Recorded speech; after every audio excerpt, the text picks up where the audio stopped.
The blizzard came down from the northern mountains like a living thing with teeth. Chas pressed his body flat against his horse's neck, feeling the animal's heart hammer against his thigh. The wind shrieked across the open prairie with a sound like women screaming, driving snow horizontal each flake, a tiny blade cutting exposed skin. He couldn't see more than arm's length ahead. The world had become white chaos earth, and sky merged into one howling void. His face burned. The scarred tissue along his left cheek, the puckered line from temple to jaw, where a crow warrior's knife had opened him 5 winters past, felt like it was splitting open again in the cold. He'd wrapped his lower face with wool and leather, but ice had formed in his eyelashes, crusting them together. Every few seconds he had to blink hard to clear his vision. The horse stumbled. Chosky grabbed mane, steadying them both. His fingers inside their fur-lined gloves had gone numb an hour ago. He couldn't feel the reins anymore. Could only trust that his hands still gripped them. Should have turned back, he thought. Should have listened to Aelin. His cousin had warned him that morning when Chask announced he was riding out to check the trapline along Thunder Creek. "Storm coming," Aelin had said, pointing at the bone-white sky. "Big one can smell it." But Chosky had needed to be alone. Needed the silence of the winter prairie to quiet the voices that still woke him some nights. Zitkala calling his name, their infant son crying in the darkness of memory. Now he would die for that need. His body would be found in spring when the snow melted, if the wolves and coyotes left anything to find. The horse stopped. Chosky tried to urge it forward, but the animal had planted its hooves and refused to move. He blinked away ice, squinting against the wind. Through the white out, a darker shape emerged. Not the angular shadow of rock or tree, but something softer. Fabric. He slid from the saddle legs, nearly buckling when his feet hit the ground. The cold had seeped deep into his muscles. Each step felt like walking on broken glass. He kept one hand on the horse's flank, using the animal as an anchor against the wind that wanted to tear him away and fling him into the white nothing. The shape resolved into a bundle of cloth wrapped around something small. Chosky dropped to his knees beside it, his hands clumsy with cold, pulled at the fabric, someone's cloak. Good wool now stiff with ice. Inside, 2 children huddled together. Girls, maybe 5 or 6 winters each. Identical faces, blue-tinged lips, eyes closed. Twins. Their arms were wrapped around each other with the desperate strength of the dying. Neither moved. He pressed his fingers. He couldn't feel his fingers. Couldn't feel anything against the nearest girl's throat. There faint, a pulse like a bird's heartbeat, irregular and weak. He checked the other, also alive, barely. Chasks looked around, but the blizzard had erased the world. No trail, no tracks, no indication of where these children had come from or where they'd been going. Only white emptiness howling with wind. He couldn't save them, couldn't even save himself. The winter camp was 3 mimars southeast, if he'd kept his bearings. If the storm hadn't turned him around, 3 miles in this storm might as well be 300. And carrying 2 small bodies would slow him down, drain what little warmth remained in his core. The smart thing would be to leave them, ride hard for camp, save himself. Zitkala's face flickered in his mind. Then their son's face, the baby he'd held, for only 3 hours before the coughing sickness took him. The boy had been so small, so impossibly fragile. His entire hand had wrapped around Chask's smallest finger. He began unwrapping his buffalo robe. The wind tried to rip it from his hands. He wrestled it down, spreading the heavy fur on the ground. He lifted the first girl, so light, too light, and placed her on the robe. Then the second.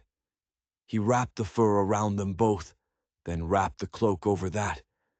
His fingers fumbled with leather ties, finally knotting them secure. Without the buffalo robe, the cold hit him like a physical blow. The wind cut through his buckskin shirt as if it were paper. He could feel his body heat bleeding away into the storm, feel death reaching for him with pale fingers. He tied the bundle to his saddle, then climbed up behind it. He pulled the girls against his chest, curling his body around them, trying to share what warmth he had left. Not enough. Never enough. Tonkasila, he whispered into the wind. Grandfather, the name for the Great Spirit. Wakantimalo, Great Mystery, have mercy. He turned the horse's head southeast, or what he thought was southeast, and the white-out direction had become meaningless. He gave the animal its head, trusting the horse's instincts over his own failing senses. The world narrowed to the next breath. Then the next, his body had stopped shivering. He knew that was bad. Knew it meant his core temperature had dropped to the point where his body was giving up, shutting down the extremities to protect the heart and brain. His thoughts came slower, wrapped in cotton. The girls against his chest felt like bags of snow. He couldn't tell if they were breathing. Time lost meaning. The horse walked on. Chaza held the children and waited for darkness. When the first lodge emerged from the white chaos, he thought it was a hallucination. But then there were more, the familiar circle of his winter camp. 30 lodges pressed low against the earth. Smoke rose from the smoke holes, only to be instantly shredded by the wind. Figures appeared running toward him. Hands reached up. Alan's voice cut through the storm. Brother, we thought. Chask tried to speak, but his jaw had locked. He could only gesture down at the bundle. Alan unwrapped the buffalo robe, and his eyes widened. He shouted something, but the wind tore the words away. More hands lifted the girls from Chask's grip. Someone caught him as he slid from the saddle. The world tilted. He watched the girls being carried into the medicine lodge when Ona will know what to do. And then the darkness he'd been holding at bay finally claimed him. 15 miles northeast on a hillside above the valley, Aldrich Teague sat on his horse and watched his world disappear into white. The blizzard had come up faster than expected. One moment, clear sky, the next a wall of snow driving down from the mountains. He'd been tracking the wagon since noon, staying far enough back that the driver wouldn't spot him close enough that he wouldn't lose the trail. Now there was no trail, just white. He should have been concerned, angry perhaps, that the weather had interfered with his plans. Instead, he felt only the familiar cool calculation that had served him well for the past 6 years. Let the storm do the work. Teague was a man who understood efficiency. He'd built his ranch from nothing through careful planning and patience. Every decision weighed, every risk assessed. That's why he was here on this hillside in a blizzard, while his hired men stayed warm in the bunkhouse 20 meters south. Some things couldn't be delegated. His hands, gloved in the finest leather money could buy, rested easy on the saddle horn. His bay Marare stood steady beneath him, well-trained $1,700 of horseflesh that knew better than to spook at wind and snow. Even his coat-tailored wool with a beaver fur collar had been selected for this specific purpose. Dark enough not to show dirt, warm enough for winter work. Nothing fancy that might be remembered by witnesses. Not that there would be witnesses. Would be. Teague had chosen his timing carefully. Winter isolated road, storm approaching. The wagon driver, some drifter he'd hired for cash, paid half up front with promises of the rest upon completion, would either freeze to death trying to walk back to town, or would have enough sense to keep riding for the Mormon settlement 40 miles west. Either way, the man would disappear into the frontier, just another nameless soul swallowed by the vastness, and the woman and her brats would freeze clean. No bullet holes for a coroner to puzzle over. No knife wounds. Just another tragic story of settlers caught in a late winter storm. The marshal might not even ride out until spring thaw. By then, Teague would have filed the claim on her land. He'd married Elise Beaumont 3 months ago. A good match on paper. Young widow educated, came with a dowie of 300 acres in the Thunder Creek Valley. Prime bottomland with water rights, the kind of acreage that would be worth 10 times its current value once the railroad came through. Her first husband had chosen well before dying of pneumonia. Teague had courted her properly. Letters first arranged through an agency in Chicago, then a visit. He'd been charming, respectful, had let her see just enough of his ranch, the main house, the fine horses, the hired men, to understand that he was a man of means, had played the role of lonely rancher, seeking a mother for his children. He had no children. When she'd accepted his proposal, he'd felt nothing. Not pleasure, not anticipation, just the satisfaction of a deal well made. The wedding had been quiet, just the circuit judge and a school teacher as witness. He'd been gentle with her on the wedding night. No point in causing unnecessary distress. The next morning, he'd explained that she and the twins would need to relocate to a small cabin on the East Range, just until we can add a proper nursery to the main house. He'd said the construction should be finished by spring. There would be no construction. The East Range cabin sat 23 mi from the main ranch, accessible only by a single narrow road. No neighbors for 10 mi in any direction. He'd visited once a week, playing the attentive husband had noted, the way she flinched when he touched her, the careful way she watched him. Smart woman. Some instinct had warned her, but by then it was too late. This morning, he'd sent word that she should pack and move back to the main house, that the cabin had structural concerns and wasn't safe for winter.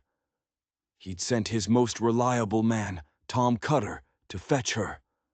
Or rather, he'd sent Cutter to meet the drifter with the wagon.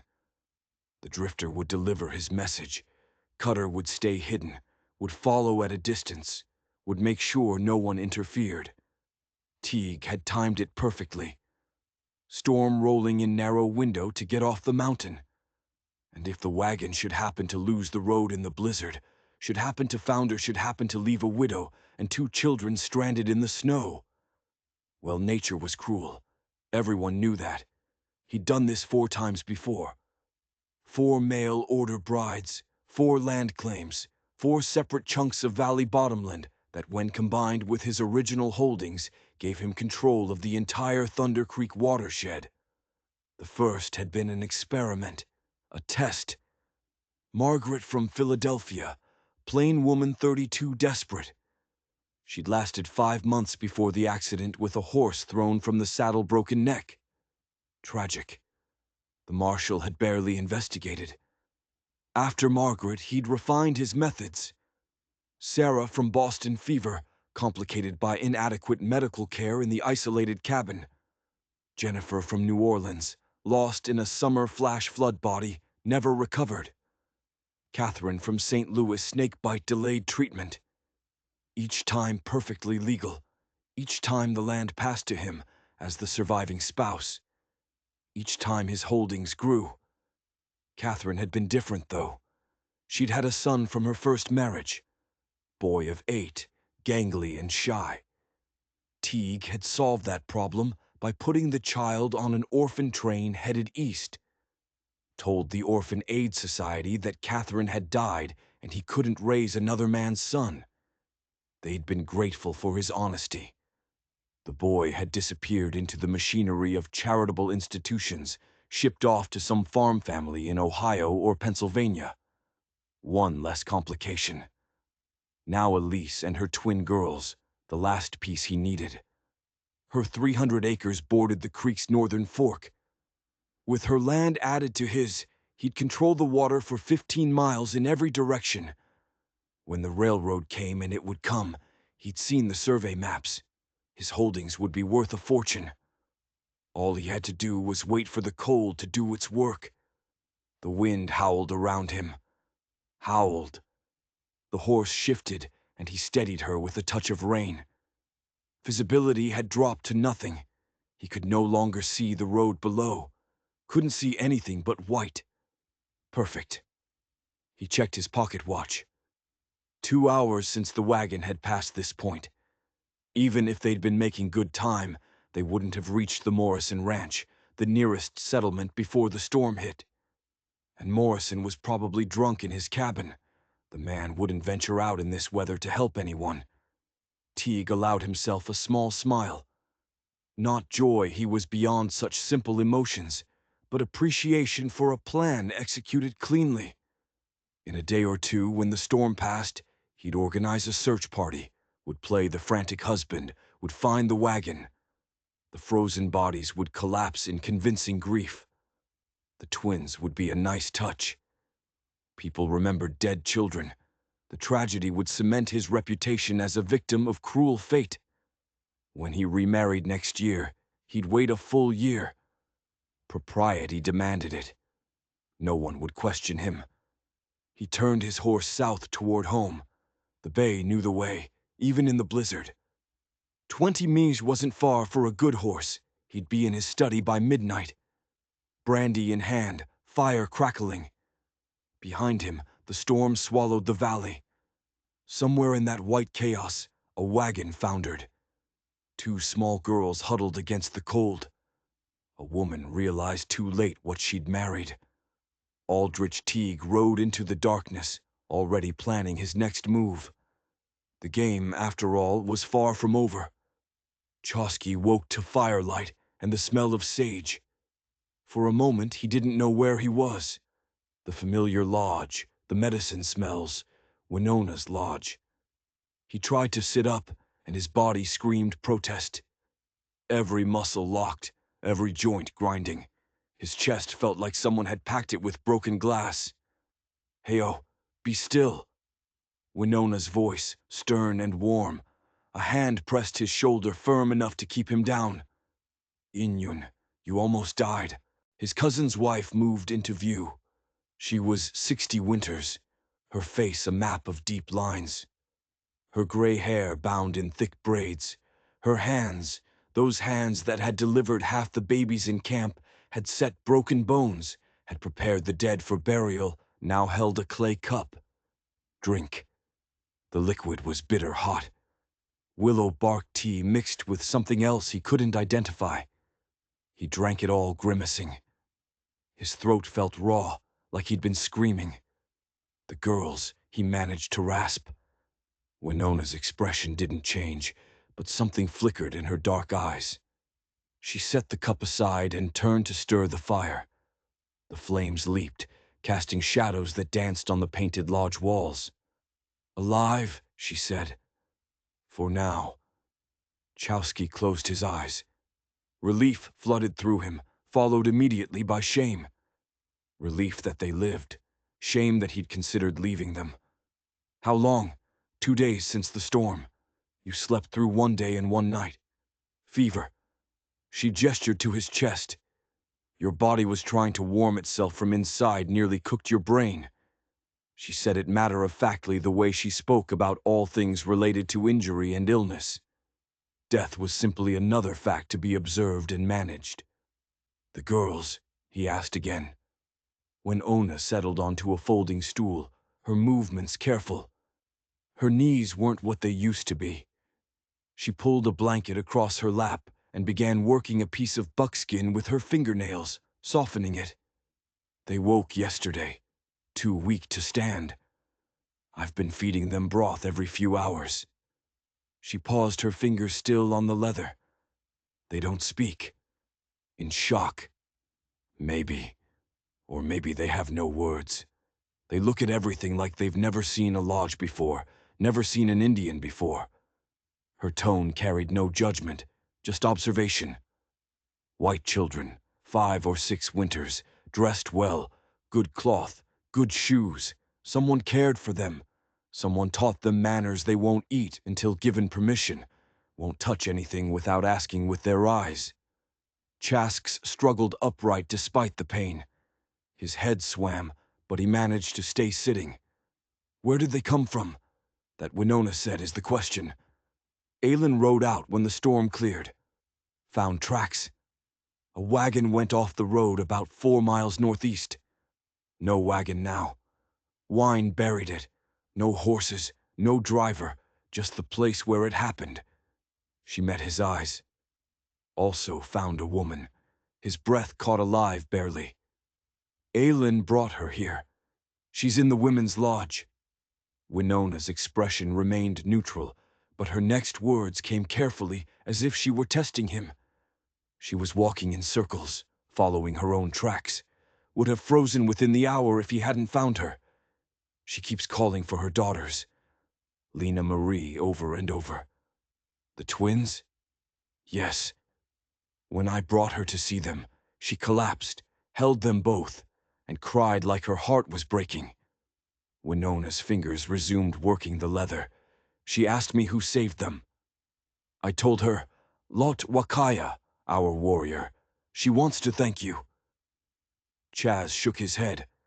I did nothing special. Found them. Brought them here. Anyone would have ridden past. Winona's voice was sharp. Don't diminish what you did. You gave your buffalo robe.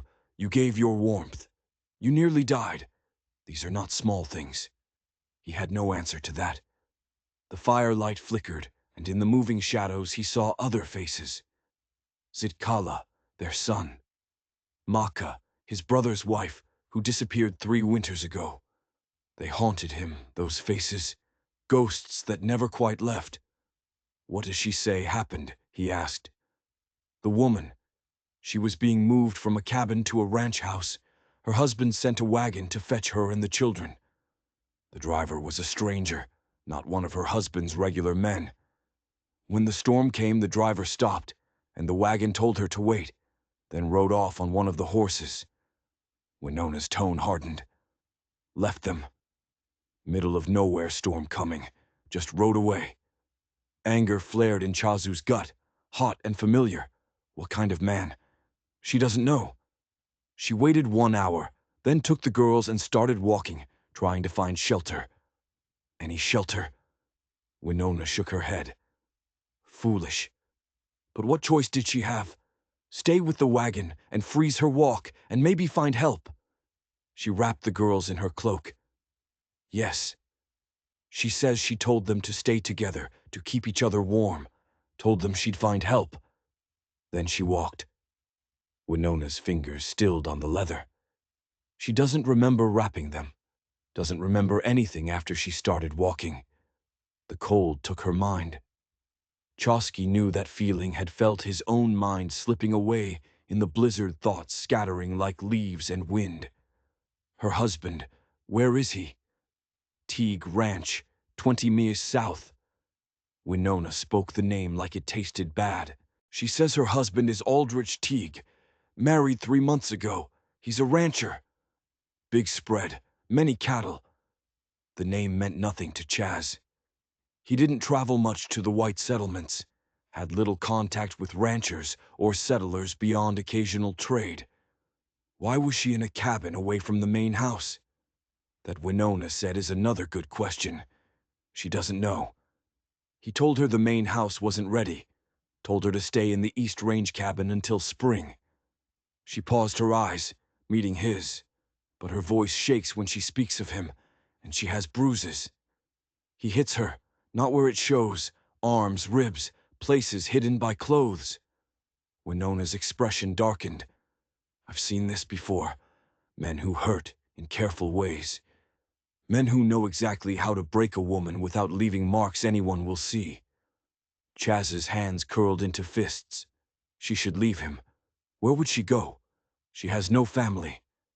Told me her people are all dead. She came west as a mail-order bride.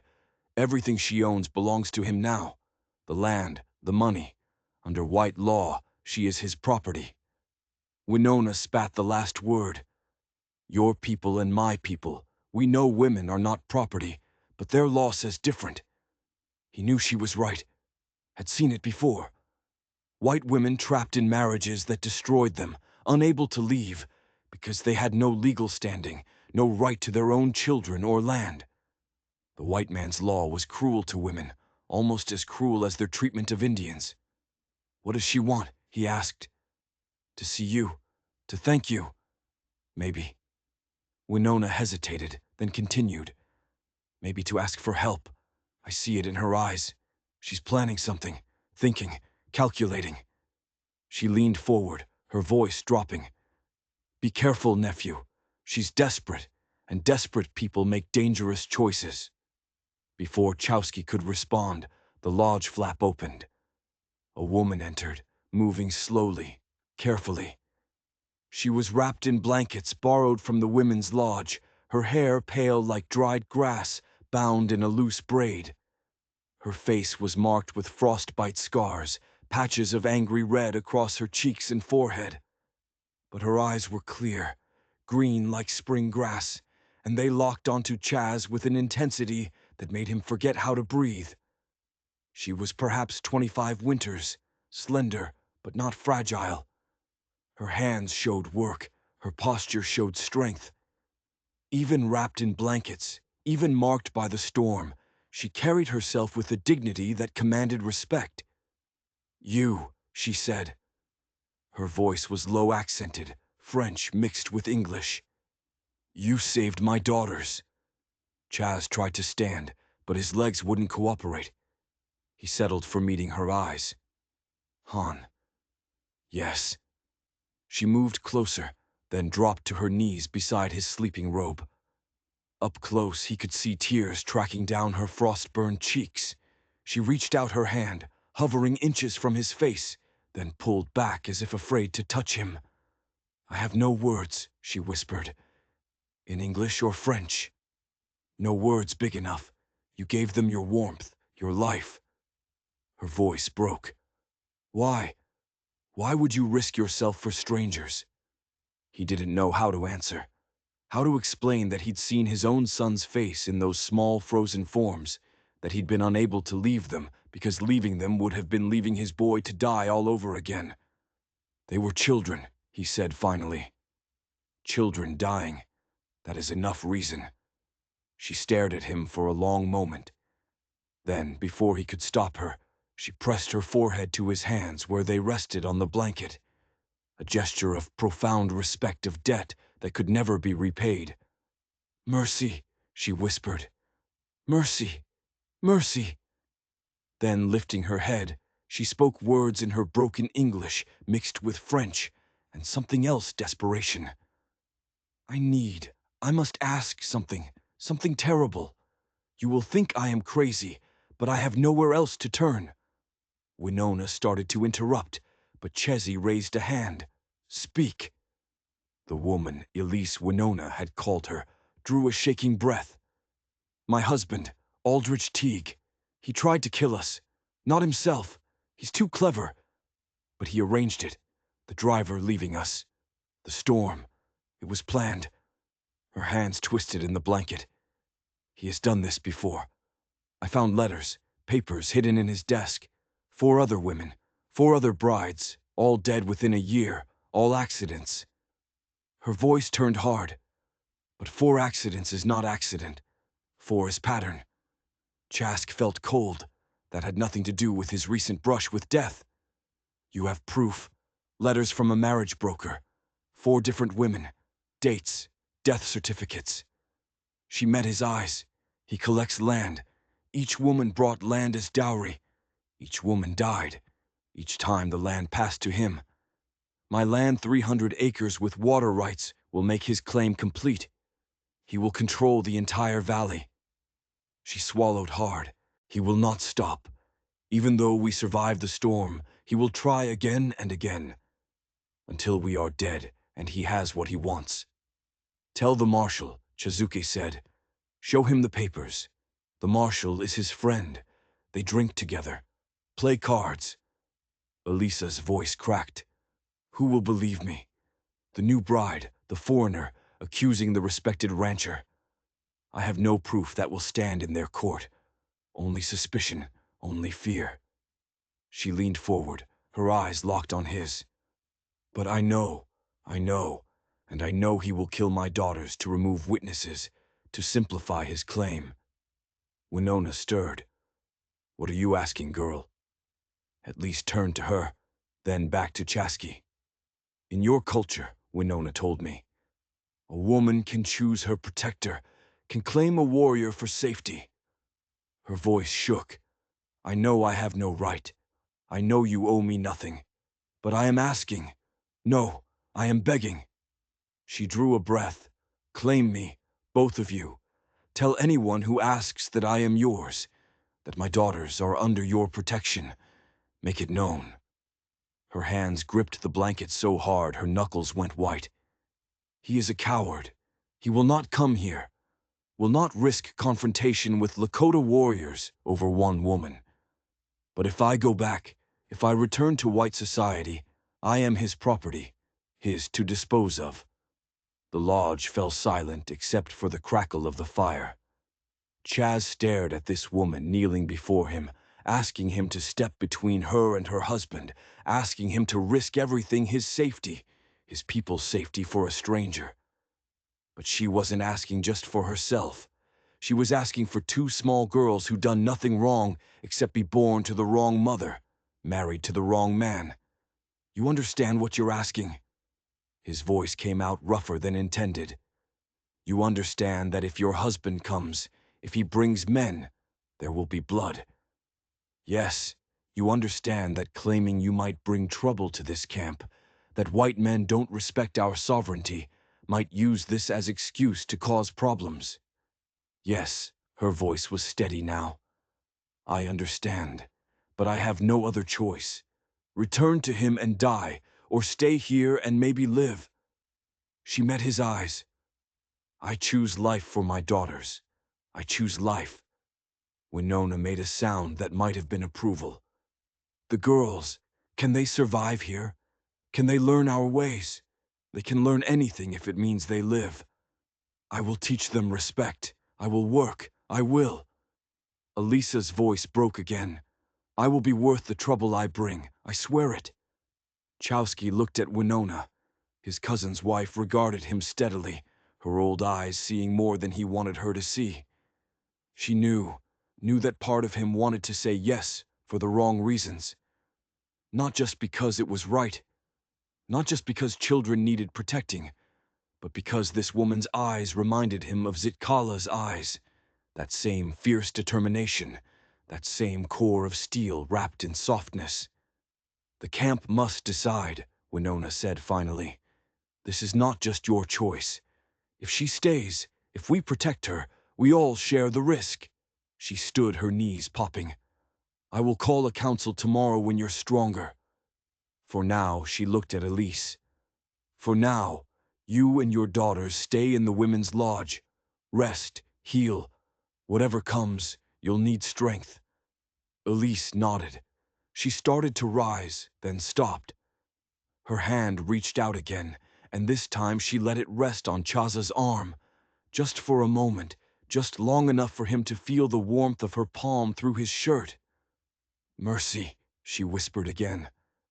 Then she was gone, disappearing through the lodge flap into the cold morning. Chaz sat in the firelight, his arms still warm where she touched him, and wondered what he'd just agreed to consider. Winona settled back onto her stool. She didn't speak for a long time, just worked her buckskin and watched the fire. Finally, she said, "You see her? See, Zikala, you see your wife in her?" It wasn't a question. "Be careful, nephew. She is not your wife returned. She is herself, her own story, her own pain."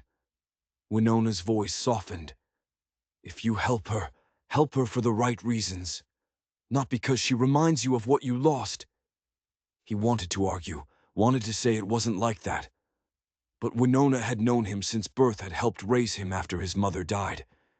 She could read him like she read the sky for weather, the ground for tracks. "I know," he said quietly. "Do you?" She set aside the buckskin and leaned forward. "2 winters you've been walking with ghosts. Won't take a new wife. Won't share your lodge. Every woman in camp has offered, and you refuse them all." Her eyes held his. "This white woman, she's bringing you back to life. I see it. But life means risk, means feeling again, means maybe losing again. She paused. Are you ready for that? Chesky didn't answer. Couldn't answer, because he didn't know. Outside, the wind had picked up again. Not a blizzard this time, just the steady cold wind of deep winter. Somewhere in the camp, children laughed. The sound carried clear in the frozen air. He closed his eyes and saw two small faces, blue-tinged lips, arms wrapped around each other. Then he saw Zitka holding their son. Then he saw green eyes looking at him with desperate hope. The ghosts wouldn't let him rest. Not yet. Maybe not ever. The council met at sunset. 23 adults gathered in the largest lodge, all who had voice in camp decisions. Chaz sat near the fire, still weak, but able to stay upright. Winona sat beside him. Aelin stood near the entrance, his hand resting easy on his knife hilt. Not a threat, just awareness. Elise stood in the center, her daughters pressed against her legs. The twins, Lena and Marie, he'd learned their names, watched everything with huge eyes. They'd been given clean clothes from the children's store, buckskin dresses that hung loose on their small frames. Someone had braided their pale hair. They looked like little ghosts, these white children in Lakota clothes. The Thanka Black Buffalo spoke first. He was the eldest, 70 winters, his face like carved wood. Tell your story, he said to Elise. All of it. Don't hide anything. So she told it. Her voice shook at first, then grew stronger. She told about the marriage broker in Chicago, about her first husband's death from pneumonia, leaving her alone with infant twins. About the land she'd inherited, good bottomland water rights valuable. About Aldrich Teague's letters, his courtship, his proposal, I thought. She paused, swallowing hard. I thought he wanted a family. He wrote about loneliness, about wanting children to fill his big house. He seemed kind. Her voice turned bitter. I was stupid, desperate. I believed what I wanted to believe. She told about the wedding, the isolated cabin, the visits that grew further apart, Teague's coldness, the bruises that bloomed purple on her ribs, her arms hidden under clothes, the way he looked at her daughters, not with affection, but with calculation, like they were problems to be solved. Then she told about finding the papers. A month ago, while cleaning the cabin, she'd found a loose board under the desk. Hidden beneath it, letters from the marriage broker. 4 names, 4 women, 4 death certificates. Margaret Sullivan, thrown from horse. Sarah Bennett fever. Jennifer Morrison drowned in flash flood. Catherine Lawrence, snakebite. Elise recited the names like prayer. 4 women in 6 years, each brought land, each died within months, each death ruled accident. She looked around the circle. That is not accident, that is murder. Murmurs rippled through the council. Chaz watched faces. Some showed shock, others showed anger. A few showed suspicion not of Elise's story, but of the wisdom of getting involved. You have proof? Black Buffalo asked. These papers hidden in the cabin. I didn't dare take them. He would notice. But I read them, memorized them. Elisa's hands clenched. I know what I saw. White law, someone muttered. This is white business. Let them handle it. White law won't help her, Winona said sharply. She belongs to him. Her land belongs to him. If she accuses him without proof, he can have her declared insane, locked away. Her daughters would go to an orphanage. She looked around the circle, or worse. Chasks spoke for the first time. The driver who abandoned them. That was no accident, no coincidence. Storm was coming. Anyone could see it. Leaving them in a wagon miles from shelter. He let the implication hang. Aelin grunted agreement. Found the place where the wagon stopped. Driver took the best horse road south, left tracks. Tracks head straight toward Teague Ranch. More murmurs. Black Buffalo raised his hand for silence. You're asking us to harbor you, to claim you as one of us, to protect you from your husband. He studied Elise. You understand what this means? You would be leaving the white world. Your daughters would be raised Lakota. When they grow, they might not be accepted by either world. Too white for Indians, too Indian for whites. I understand. Elisa's voice didn't waver. Better alive and outcast than dead and proper. One of the younger warriors, Tashunk Witko Crazy Horse, leaned forward. What if he comes for you? Brings men, brings guns. He won't. Elise met his eyes. He's a coward. He kills from distance, through proxies, through accidents. He won't risk confrontation, especially not with she gestured around the lodge. With warriors who have no reason to fear him. She's right, Chizuki said. Men like that, they don't fight unless they're sure of winning. Coming here would be risk. Witnesses, no control. He'll try other ways. What ways? Black Buffalo asked. Chaz thought for a moment. The marshal maybe claims she's unstable, kidnapped. Try to use white law to force her return. He looked at Elise. Or he might just wait. Let Winter do the work. Assume she'll starve or freeze without his support. Then we make sure she doesn't starve. Winona's voice cut through the debate. We have enough food shelter. 2 more mouths. 2 small mouths that won't break us. She looked around the circle, her old eyes fierce. And maybe this is exactly what we need. A reason to stand up, to say no to white men who think they can do anything they want without consequence. Silence fell. Chaza could feel the weight of the decision pressing down on all of them. This wasn't just about one woman. It was about drawing a line, about choosing a side in a conflict that was already tearing the frontier apart. Finally, Black Buffalo spoke. We will put it to vote. All who say she stays, raise your hand. Hands went up slowly at first, then faster. Chaz raised his Winona Aylin Crazy Horse more. Not everyone, 3 elders, kept their hands down, faces troubled. But the majority was clear. Decided, Black Buffalo said, You stay. You are under our protection. You will work, contribute, learn our ways. Your daughters will be taught as our children are taught. He paused. But you must choose a protector, a warrior who will speak for you, who will stand between you and those who would harm you. Choose. Elise didn't hesitate. She turned to Chasky, her green eyes locking on him, if he will accept. 23 pairs of eyes turned to Chaz. He felt the weight of their expectation, their judgment. Felt Winona's warning echoing in his mind. Help her for the right reasons. He stood, his legs still shaky but holding. He walked to the center of the circle, stopped in front of Elise. Up close, he could see the pulse beating in her throat, could see the fear and hope wearing in her expression.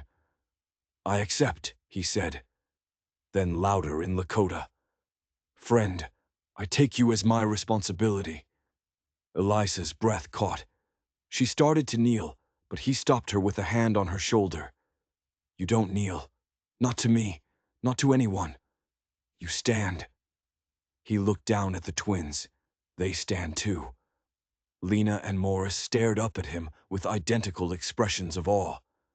He reached down and brushed a hand over each small head, a gesture of blessing, of acceptance. They didn't flinch. That was good. It's done, Black Buffalo declared. Elise Beaumont and her daughters are under the protection of Chizuki Wakinyan. Anyone who harms them answers to him. Anyone who threatens them threatens us all. The council dispersed. Warriors clapped Chaz on the shoulder as they passed.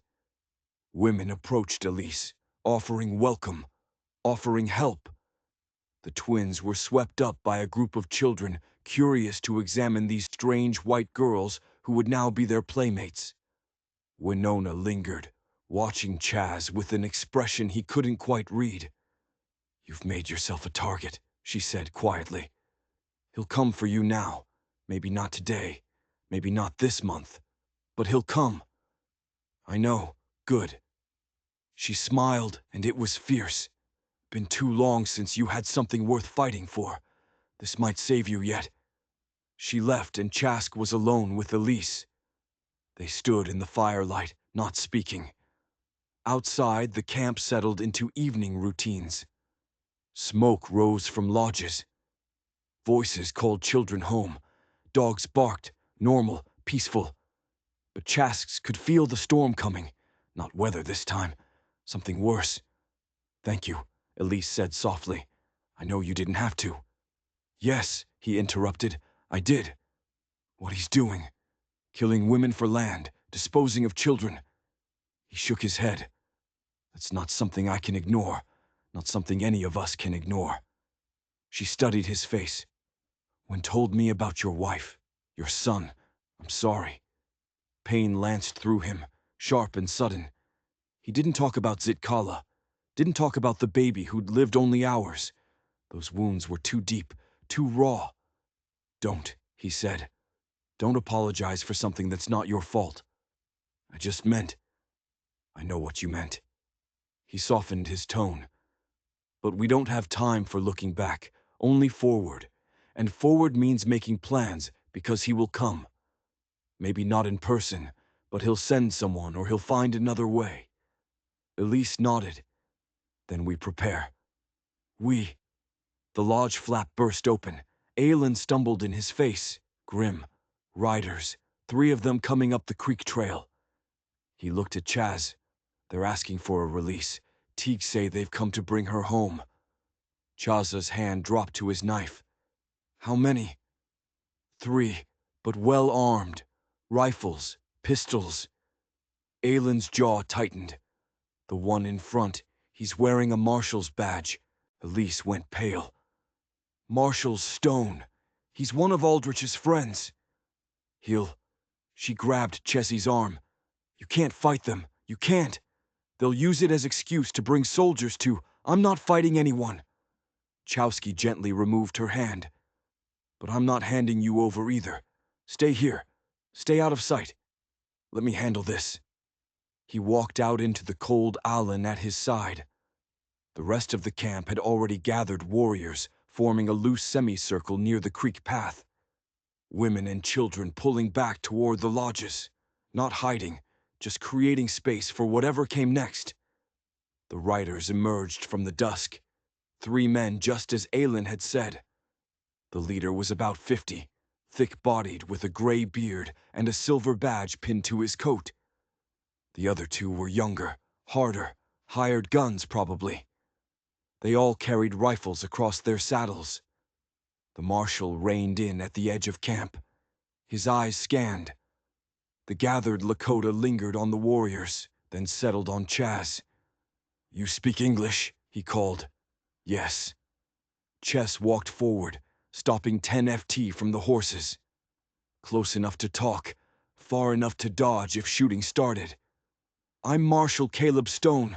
I'm looking for a woman, Elise Teague. White woman, late 20s, traveling with 2 young girls. Her husband reported her missing after the storm. We tracked her to this area. His tone was civil but firm. If she's here, I need to see her. Need to make sure she's all right. She's safe, Chowsky said. Storm was hard. She needed shelter. We provided. I appreciate that. Real neighborly. Stone nodded. But her husband is worried sick, wants her home. So if you'll just bring her out, well, she's not going. Silence. Stone's expression didn't change, but something cold entered his eyes. Excuse me. She's not going, Chowsky repeated. She's staying here. She and her daughters. Son, I don't think you understand. Mrs. Teague is a married woman. Under the law, she needs to return to her husband. Now, I'm sure you meant well taking her in, but she doesn't want to go back. Stone's jaw tightened. What she wants doesn't much matter. She's married. That means she belongs to him. Chasky let anger seep into his voice. Like property. Like a horse. That's the law. Stone's hand moved toward his rifle, not grabbing it, just resting near it. "And I enforce the law, so you're going to bring her out here right now? Or what?" Aelin stepped forward around them. Other warriors shifted, not aggressive, just present. Just making sure Stone understood the numbers. Stone looked around his face, reeling. "You're making a big mistake, interfering with the lawful. Your law ends at the edge of this camp." Black Buffalo's voice cut through the tension. The old man walked forward, leaning on his stick. "Our law says a woman can choose her protector. She chose. She stays." "That's not how it works," Stone snapped. "You can't just—" "Weaken Black Buffalo interrupted. "And we have go tell her husband. Tell him she is under our protection. If he wants her back, he can come himself. Come in peace. Come alone and ask. Maybe she'll listen. Maybe she won't. But she'll decide. Not him. Not you." Stone's face had gone from red to purple. "You're kidnapping her, holding her against her will. That's a crime. I can bring soldiers." "Bring them." Chaza's voice was flat. "Bring your army. Tell them you want to arrest us for giving shelter to a woman and her children during a blizzard. See how that plays with your people in town." Stone stared at him. For a moment, Chess thought the man might actually do something stupid. Might reach for his rifle, might try to force the issue. The two hired guns behind him had gone very still, hands near their weapons. Then Stone seemed to deflate. He spat to the side. "This isn't over." "No," Chaz agreed. "It's not." Stone yanked his horse's head around. "You're all going to regret this." He kicked his heels, and the horse jumped forward. The two hired guns followed, and within seconds they were gone, disappearing into the dusk. Aelin let out a breath. That went well. That, Chesky said, was just the opening move. He turned and walked back toward the lodge where Elise waited. His heart was hammering, not from fear, from something else, something that felt almost like hope. He'd stood up, had drawn a line. For the first time in 2 years, he'd felt something other than grief and guilt. He'd felt alive. Behind him, the camp began to stir, warriors talking in low voices, women calling children inside. Everyone understood. The peace, fragile as it was, had just gotten more fragile. The war had begun. 3 days passed in uneasy calm. Chask spent them regaining his strength, walking the camp perimeter, checking weapons, waiting for the next move. It came on the 4th morning, but not the way he'd expected. Elise found him near the horse corral where he was examining his rifle and old sharps he'd taken from a buffalo hunter years ago. Good weapon, reliable. He was checking the action when her shadow fell across him. "I need to go back." He looked up. She stood with her arms wrapped around herself, despite the thick shawl someone had given her. Her face was set determined, but her eyes betrayed her fear. "No, not permanently. Just—" She glanced around, making sure no one was close enough to hear. "The papers, the proof. I know where Aldrich keeps them. In the cabin under the floorboard. If I can get them, if I can bring them to a judge in another county, you'd be dead before you reach the door." "You don't know that. I know he tried to kill you once already." Chaza set the rifle aside and stood. "I know that going back gives him exactly what he wants. Another chance to finish what he started, but without proof. We don't need proof." He kept his voice low, aware that others were watching. "We just need to stay alive until he makes a mistake, and he will. Men like that, they're so sure of their own cleverness, they can't imagine losing." Elise shook her head. "You don't understand. Even if we stay here, even if he never comes for me directly." She looked toward the women's lodge where her daughters were learning to bead with some of the other children. What kind of life is this for them? Always hiding, always afraid. Better than dead, is it? Her voice cracked. I watch them and they're trying so hard to adapt, learning words in Lakota, playing with the other children. But at night, Lena cries. She doesn't remember her father. He died when she was 2, but she remembers her room, her toys. She asks when we're going home. Tears spill down her cheeks. What do I tell her? That home is gone, that we can never leave this camp because the monster I married won't stop until we're dead. Chaz had no answer because she was right. This wasn't a life. It was a cage, no matter how kindly made. Then we changed the game, he said finally. How? I don't know yet. But running back for papers isn't the answer. That's playing his game, his rules. He paused, thinking. We need to make him come to us. Make him act in front of witnesses. Make him show what he really is. He won't. He's too careful. Everyone breaks eventually. Chaz picked up his rifle again. Everyone has a weakness. We just have to find his. Before Elise could respond, a shout went up from the eastern edge of camp. Not alarm surprise, Chasksky grabbed his rifle and ran Elise right behind him. A man had ridden in, white, older, dressed in good wool clothes that marked him as educated. He was bleeding from his shoulder, the blood soaking through his coat. His horse was leathered, exhausted. "Help!" the man gasped as Chesky reached him. "Please, they're coming." There he slid from the saddle. Chasky caught him before he hit the ground. The man's face was gray, his breathing shallow, shock setting in. "Get Winona." Chaz barked at Aylin. Then to the stranger. "Who's coming?" "Teague's men." The man's eyes were unfocused. I tried to warn her, tried to tell the marshal, but he wouldn't listen. So I rode out myself. Thought I could. He coughed and blood flecked his lips.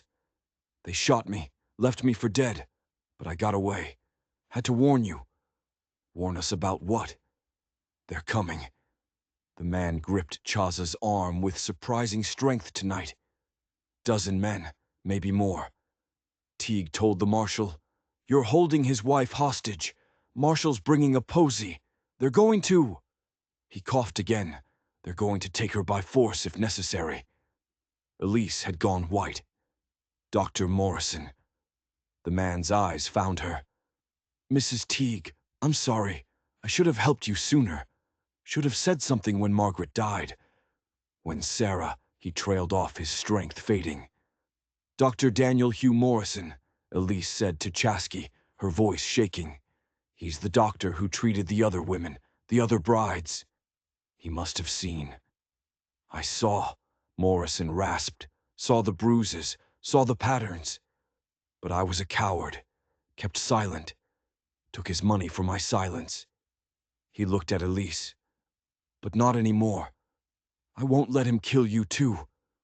When Ona arrived, took one look at the wound and started barking orders. Women came running with watercloth, her medicine bundle. They carried Morrison toward her lodge. Chasks stood in the cold, his mind racing. A dozen men, maybe more, armed. Coming at night, they'd be ready for resistance. Would probably surround the camp. Use superior numbers to force compliance. "We can't fight them," Elise said, reading his thoughts. "If you fight, people will die. Your people, and it will give them excuse too." She couldn't finish the sentence. She was right. If Lakota warriors killed white men, even in self-defense, the retaliation would be swift and brutal. Soldiers would come. The camp would be destroyed. Everyone would suffer. Then we don't fight them. Chosky looked at her. "We leave right now. Yumi, the twins. We take horses and supplies, and we run." "Where?" "North Canada maybe, or west, to the missions somewhere they can't follow without causing international incident." He grabbed her arm. "It's the only way. If you're not here, they can't take you. And without you, they have no excuse to threaten the camp." Elise stared at him. "You'd leave your people, your home, to keep you alive, to keep them safe." He nodded. "Yes, but no time. He raised his voice. Allen Black Buffalo Council now. The camp erupted into organized chaos. Within 10 minutes, the council had assembled. Chaz laid out the situation. His plan. There was immediate protest. Running is what he wants, Crazy Horse argued. Shows weakness. Staying gets people killed, Chasky countered. If we're not here, there's no confrontation, no blood. The marshal comes, finds Elise gone, has to leave. And then what? Black Buffalo asked. They hunt you across the territory, track you down, kill you in the wilderness where no one will witness. But maybe we make it. Maybe we find help. Chowsky looked around the circle. This is my burden. Mine and Elisa's. Don't let it become yours. Silence. Then Island spoke. I'm going with you. No. Yes. His cousin's voice was flat. You'll need help. Someone to watch your back. I'm coming. Me too, said Whifford Lahi, the school teacher from the settlement. A white woman who'd married into the tribe 5 years ago.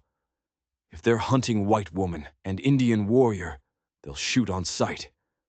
But white woman, white man, white children. She looked at Elise. Better odds. Winifred Chasky started. My husband died last winter, she said quietly.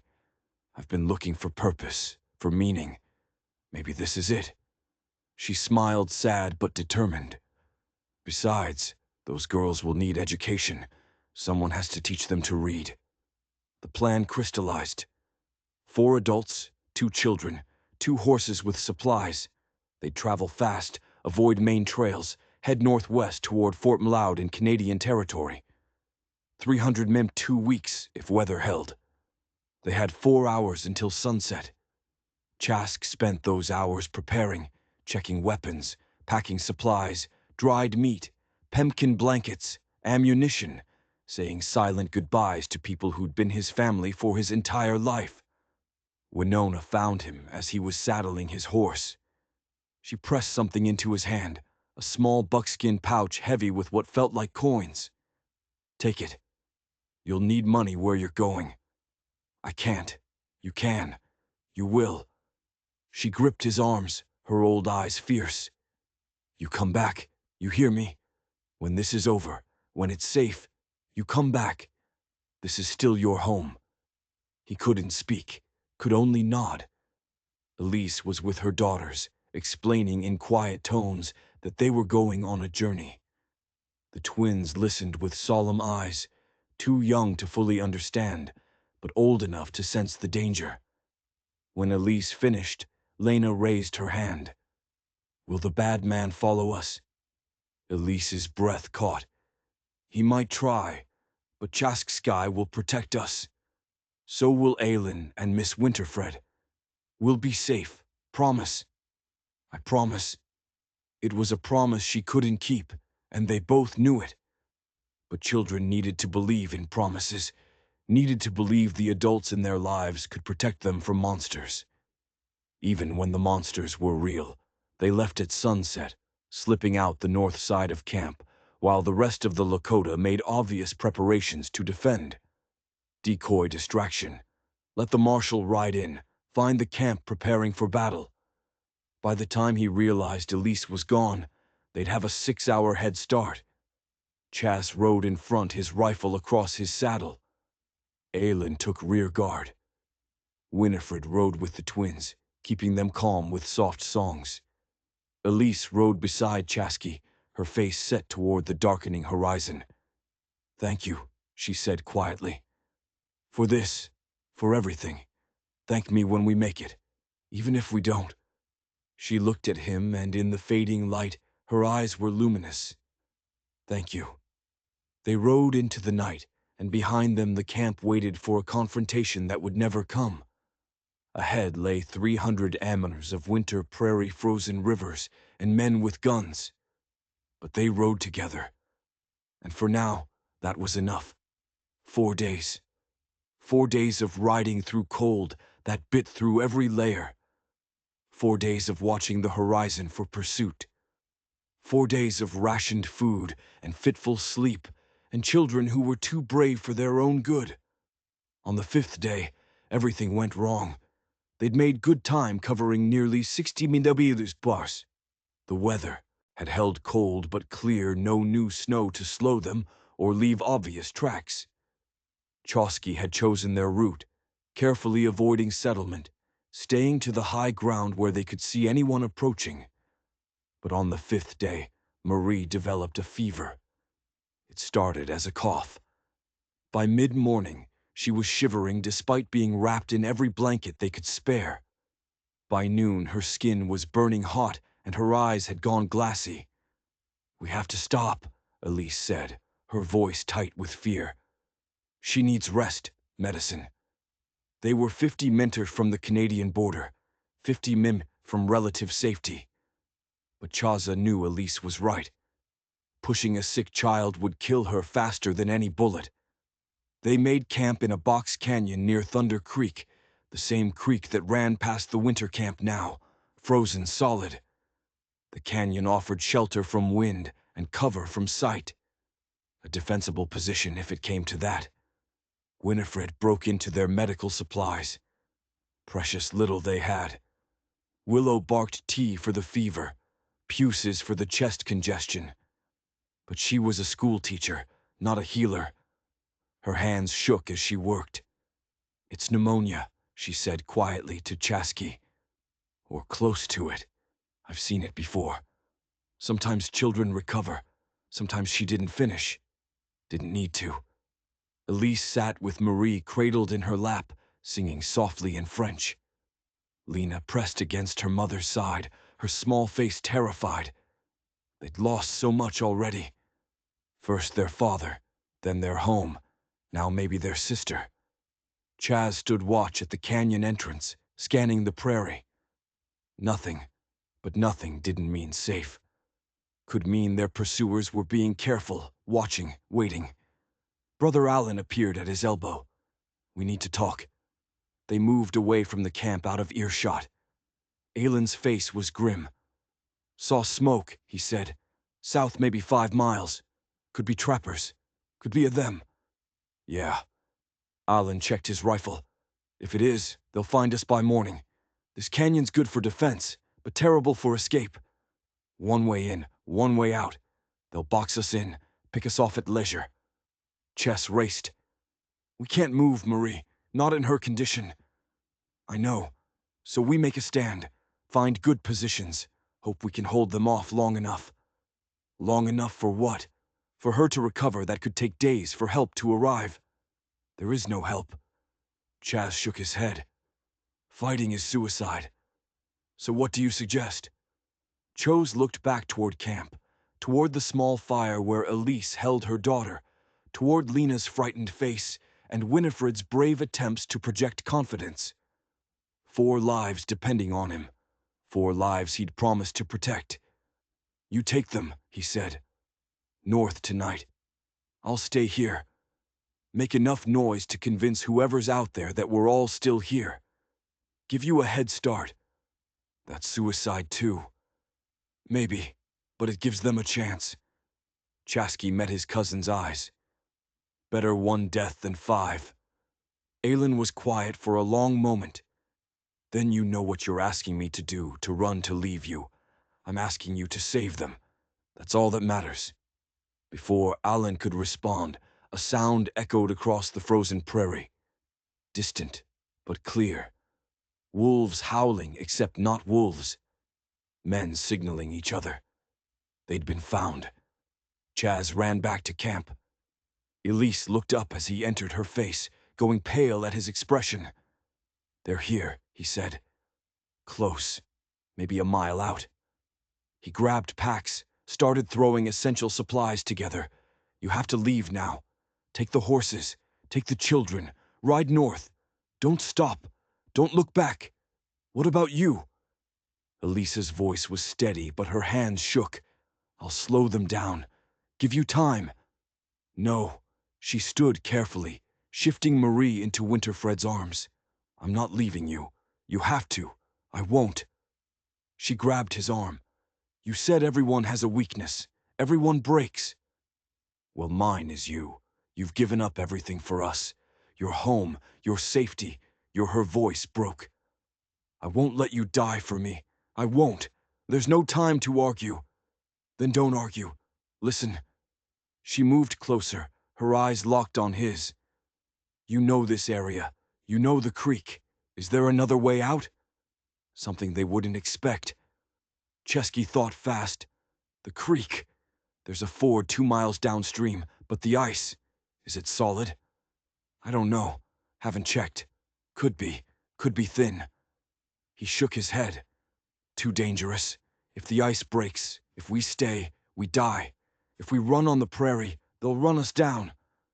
Elisa's grip on his arm tightened. The creek is our only chance. Show us the fort. Show us how to cross. He wanted to argue, wanted to tell her she was crazy, that risking thin ice with a sick child and a schoolteacher was suicidal. But he looked at her face, at the determination there, the absolute refusal to surrender, and saw Zitkala, not because they looked alike, because they shared that same core of unbreakable steel. All right, he said, but we do it my way. I cross first. Test the ice. If it holds, you follow quickly. Don't bunch up spread out to distribute weight. If anyone breaks through. He couldn't finish that thought. They moved fast. Chaz grabbed his rifle and knife. Aelin took the other rifle and his bow. Winifred carried Marie wrapped in every blanket. Elise held Lena's hand. No horses' animals were too heavy for questionable ice. They made their way down the canyon, moving as quietly as possible. Behind them, voices echoed, men spreading out, searching. The creek appeared through the darkness, a wide ribbon of silver ice maybe 50 yards across. Trees lined both banks, their bare branches like skeletal fingers reaching for the stars. Wait here, Chess whispered. He stepped onto the ice. It groaned beneath him. Not a crack, just a deep, ominous sound that vibrated through his bones. He took another step, another. The groaning continued, but the ice held. He was halfway across when he heard the first gunshot. It came from behind, from the canyon. They'd found the camp, found it empty, would realize what happened within seconds. Now, Chasky shouted. Cross now! Elise didn't hesitate. She stepped onto the ice. Lena's hand gripped tight. Behind her, Winterfred carried Marie. Aelin came last, his rifle up, scanning the trees. They were 20 yards from safety when the men appeared on the south bank. 6 of them, 7 more emerging from the darkness. Torches held high rifles ready. Chask recognized one Tom Cutter Teague's enforcer, a cold, efficient killer. Stop.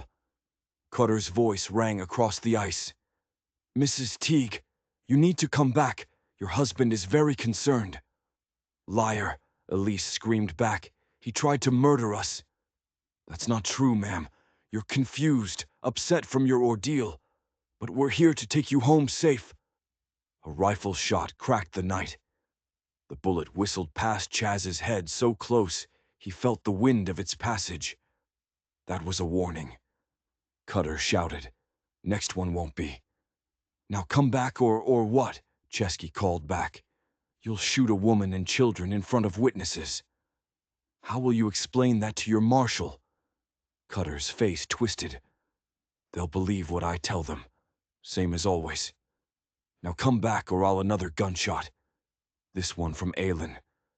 It took one of Cutter's men in the shoulder, spinning him around. The man dropped his torch, which sputtered on the frozen creek. Run! Ain shouted. They ran. The ice groaned louder. Cracks appeared. Thin lines spreading like lightning across the surface. Behind them, Cutter's men stepped onto the ice pursuing. Spread out, Chess yelled. Don't bunch. The ice gave way beneath one of Cutter's men. 1 second he was running. The next he dropped through into black water. His scream cut off instantly as the current still flowing beneath the ice grabbed him and pulled him under. The other men stopped, hesitated. The ice was breaking up chunks, shifting gaps, widening. Chas reached the north bank, turned. Elise and Lena were close. Winifred was struggling, Marie's weight throwing off her balance. Aylin was still in the middle, his rifle up, covering their retreat. "Come on." Chas reached out. Elise pushed Lena forward. The little girl stumbled into Chas's arms. He set her safely on the bank, then reached for Elise. She was 5 T away, 3F'd almost. The ice beneath her shattered. She went down, plunging into water so cold it stopped her heart. The current grabbed her immediately, pulling her under the remaining ice. She couldn't breathe, couldn't think, could only feel the terrible cold crushing her chest. Then hands grabbed her arms, pulled. She broke surface, gasping, and saw Chizuki above her. He'd thrown himself flat on the ice, reaching into the hole, his face set with absolute determination. "I've got you," he gasped. "I've got more ice broke." They both went under. The current was stronger than Chesky had remembered. It dragged them downstream under the solid ice into blackness. He kept his grip on Elise, refused to let go, even as his lungs screamed for air. Then his feet hit bottom. The creek here was only waist deep. He'd forgotten that just past the ford, the creek widened and shallowed. He planted his feet, pushed up, and broke through into air. Elise came up beside him, coughing water. They were 30 yards downstream from where they'd fallen. The current had carried them past the deepest part, deposited them in the shallows. Behind them on the ice, Cutter's men were retreating, too dangerous to pursue. Too many had already fallen through. Chosky could hear Cutter screaming orders, rallying his men. They'd find. Another way across would be on them again within the hour, but for now, they had time. Chosky half-carried, half-dragged Elise to the bank, where Eileen waited with the others. Winterfred already had a fire going, dangerous but necessary. Both Chasky and Elise were soaked hypothermia, a real threat. "Get those clothes off," Winifred ordered. "Both of you dry clothes, blankets near the fire. Move." They stripped with shaking hands. Chask barely felt the cold anymore. His body had gone numb, operating on instinct. Someone wrapped a blanket around him. Someone else pressed a tin cup of hot broth into his hands. He looked up and found Elise staring at him. She was wrapped in blankets, her wet hair plastered to her skull, shivering violently. But alive. They were all alive. "Thank you," she whispered, for not letting go. He wanted to say something meaningful, something profound, but all that came out was told, "I'd protect you." She laughed, a short, slightly hysterical sound. "Yes, you did." Lena appeared, pressing into her mother's side. "Mama, where's the bad man?" "Gone," Elise said, wrapping her daughter in the blanket with her. "He can't follow us here." It was a lie. Cutter and his men would find a way across, would track them. The pursuit was far from over. But in that moment, huddled around a small fire with ice in their hair and death at their heels, they chose to believe the lie. Because sometimes hope was all you had. They ran for another day, then another, always moving north, always listening for pursuit. Marie's fever broke on the 3rd day. By the 4th, she was sitting up eating. By the 5th, she was walking on her own, though she tired easily.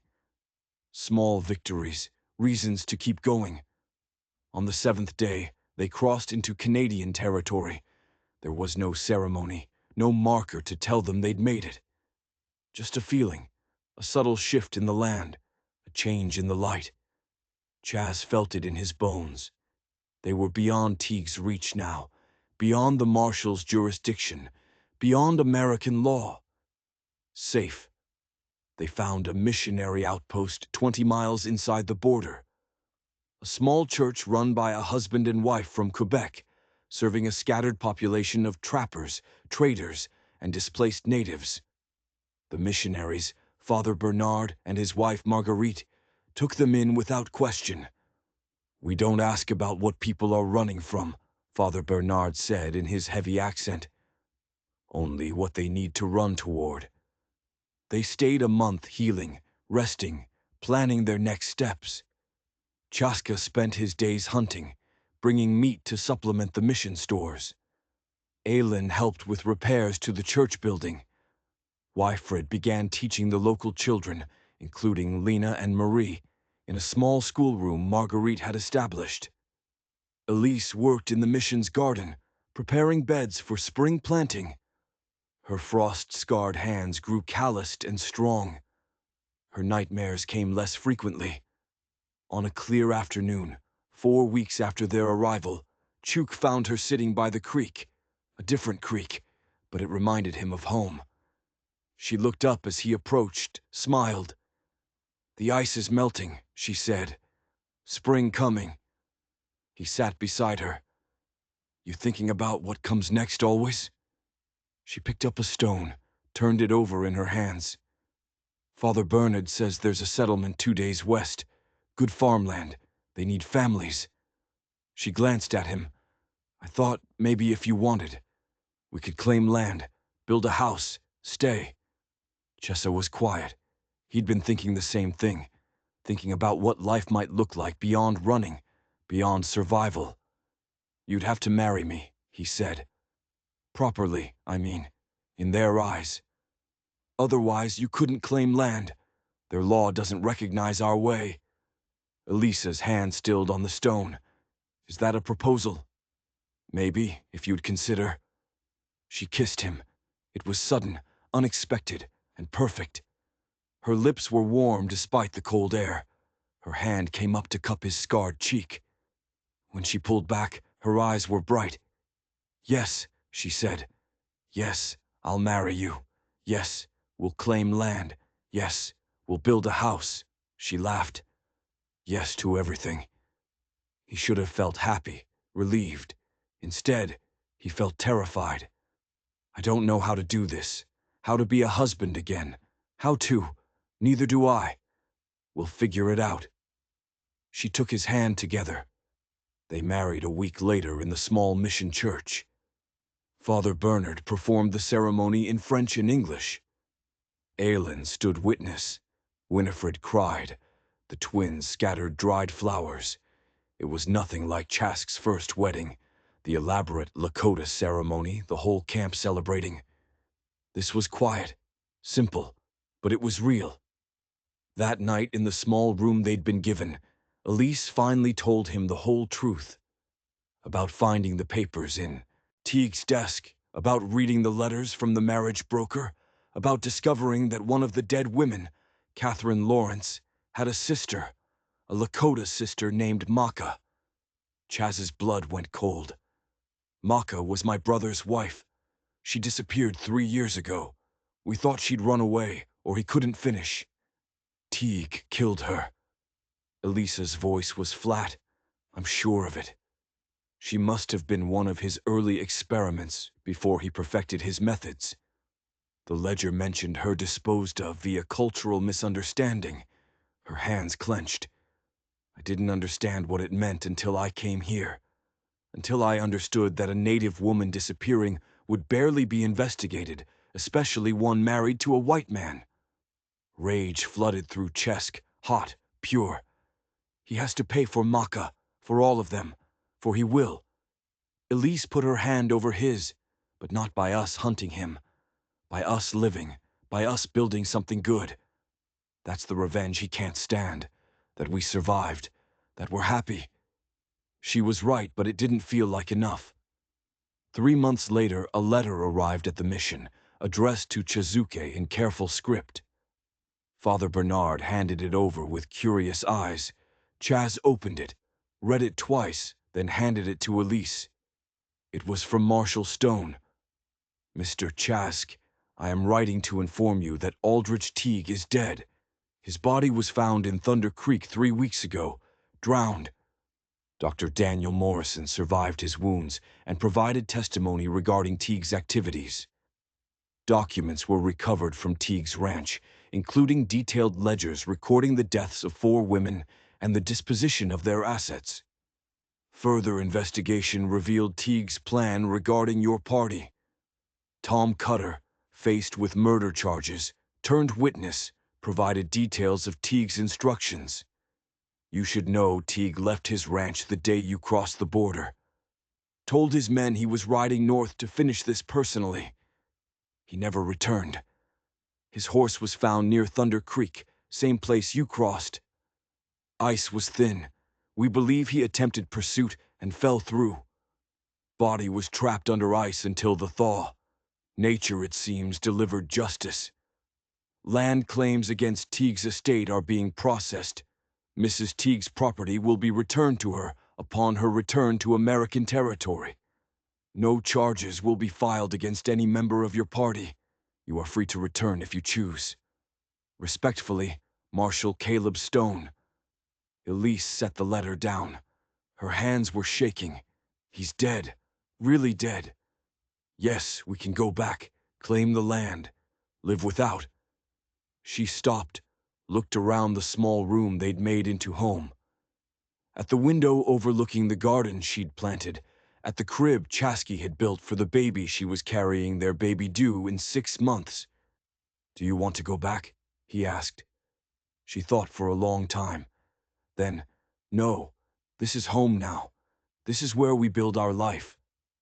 She took his hand, placed it on her belly, where the first swelling was just beginning to show. This is where our children grow up safe. Chosky felt something settle in his chest. Not grief for once, not guilt. Something else, something that felt almost like peace. Then we stay, he said. 1 year later, Chask's stood in front of the small house. They'd built 2 rooms now, soon to be 3, and watched his family. Lena and Marie were 7 now, tall and strong, speaking French and English, and bits of Lakota. They were teaching their baby brother, David, named for Elisa's father, to walk. Wyfred lived in the next valley over. She'd married a trapper, was expecting her own child.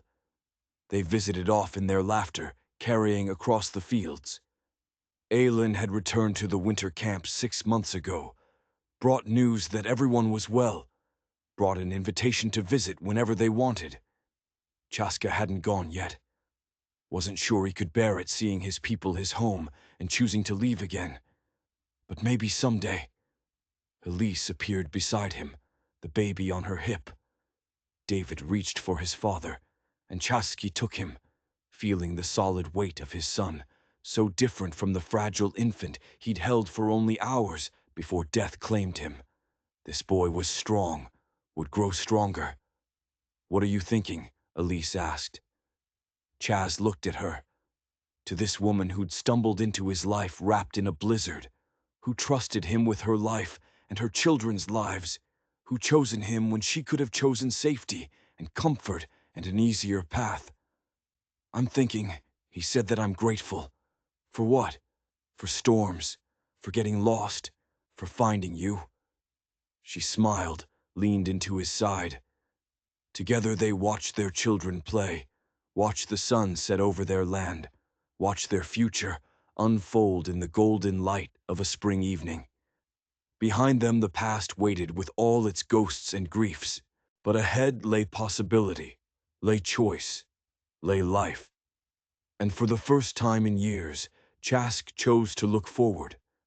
Not because the pain had vanished, but because living well, building something good from the ashes of what was lost, was the best revenge against cruelty, was the best answer to despair. They stood together as darkness fell. A family built from catastrophe, bound by survival, made permanent by love. It was enough. It was more than enough.